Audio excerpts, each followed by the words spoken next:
કોંગ્રેસના નેતાઓ અંદરો અંદર સુરક્ષિત નથી. આવું એટલે કહેવાય કે એ જ કોંગ્રેસના ઉપપ્રમુખે ત્યાંના કાર્યકારી પ્રમુખ પર ફરિયાદ નોંધાવી છે. મોટી અપડેટ સુરતથી સામે આવી છે.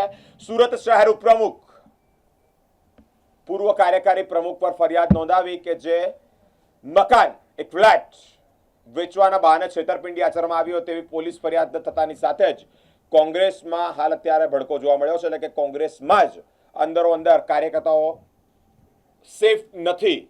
અપડેટ સુરતથી સામે આવી છે. કોંગ્રેસના શહેર પ્રમુખ ઋષિ રાયકાએ કોંગ્રેસના પૂર્વ કાર્યકારી પ્રમુખ દીપ નાયક સામે ફરિયાદ નોંધાવી છે.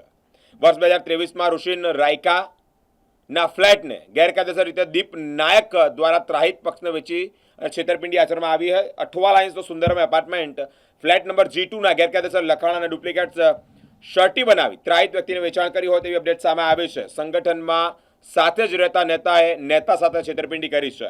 એપાર્ટમેન્ટના પૂર્વ પ્રમુખની ખોટી સહી કરી અને સર્ટી તૈયાર કરી ફ્લેટ વેચવાનો કારસો રચવામાં આવ્યો છે. ઉમરા પોલીસમાં કોંગ્રેસના કાર્યકારી પ્રમુખ દીપ નાયક, તેમની માતા દક્ષા તેમજ પ્રમુખ અને સુંદરમ ફ્લેટના હાલના પ્રમુખ રિંકલબેન દોશી વિરુદ્ધ ફરિયાદ નોંધાઈ છે.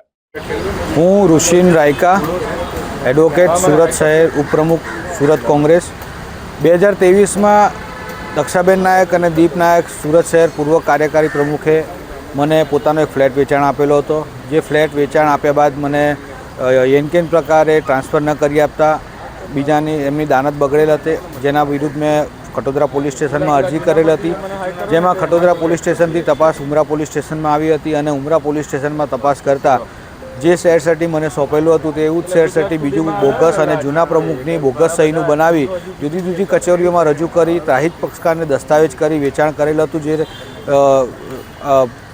મળતા અમે ફરિયાદ કરી અને એના આધારે જૂના પ્રમુખની નિવેદનના આધારે આજે ભારતીય ન્યાય સંહિતાની કલમ 336, 338 અને 340 અને 54 મુજબ ગંભીર પ્રકારનો ગુનો આચર્યાનો ગુનો આજે ઉમરા પોલીસ સ્ટેશનમાં દાખલ થયેલ છે.